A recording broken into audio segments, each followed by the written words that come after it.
The Couvent de la Tourette, built by Le Corbusier for the Dominican order between 1953 and 1960.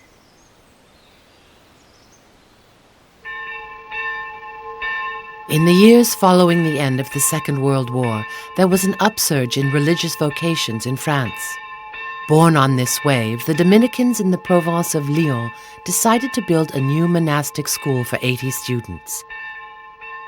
A retreat in which they would stay for 7 years in prayer and study.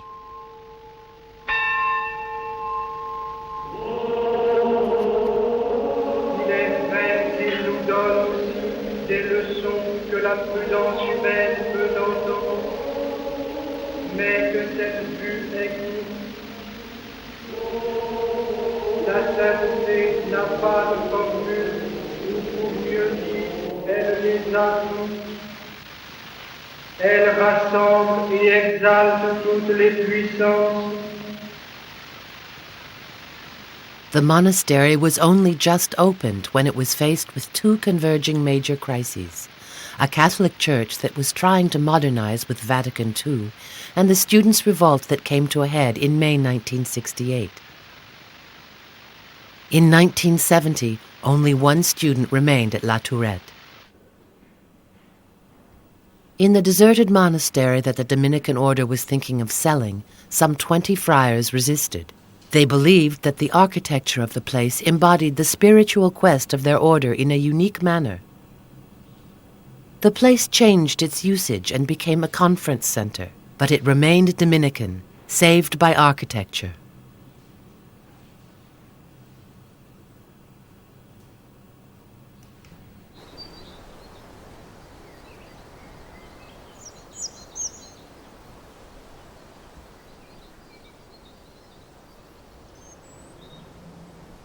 During the Second World War, the Dominicans bought some 80 hectares of fine land, the ancient domain of the Seigneur de la Tourette, a chateau with its farms, fields, and woods. This was the land on which the Reverend Father Couturier suggested in 1952 that Le Corbusier should build their new monastery. When the architect undertook this work, he was 66 years old. He was at the height of his fame for his individual houses like the Villa Savoie and for his apartment buildings in Marseille and Nantes.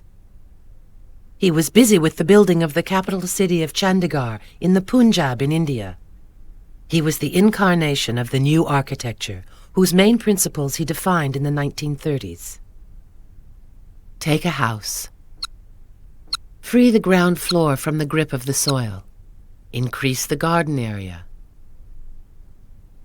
Free the roof by making it into a terrace.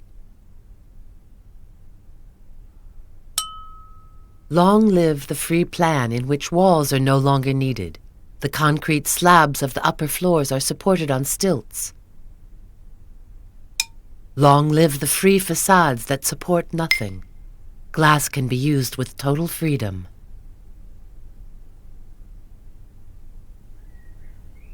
In the spring of 1953, Le Corbusier visited the site for the first time. I drew the road.